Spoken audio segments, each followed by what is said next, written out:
சரியா 2015 எம்இ படிச்சிருக்கேன். ME cinema தேடலோட தான் நான் சென்னைக்கு வந்திருக்கேன். வந்து 2015 ஆகஸ்ட் 16ஆம் தேதி நான் ஐயா வந்து சந்தித்தேன். அன்னைக்கு நான் சந்தித்த பொழுது அடுத்த ஒரு மணி நேரத்தோட லைஃப் மாறிடுச்சு. அந்த லிட்ரேச்சர் பற்றின பெர்ஸ்பெக்டிவ், ஒரு தியேட்டரை பற்றின ஒரு இன்ட்ரடக்ஷன் எல்லாமே எனக்கு கிடைச்சிது. மாடர்ன் தியேட்டரை பற்றின ஒரு புரிதல் எனக்கு எல்லாமே கிடைச்சது தான் சொல்லணும்.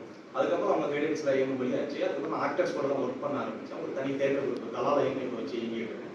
ஆல்மோஸ்ட் 9 இயர்ஸ் கம்ப்ளீட் ஆகிட்டு எவ்ரி இயர் ஒரு ப்ரொடக்ஷன் பண்ணிட்டு இருக்கேன்.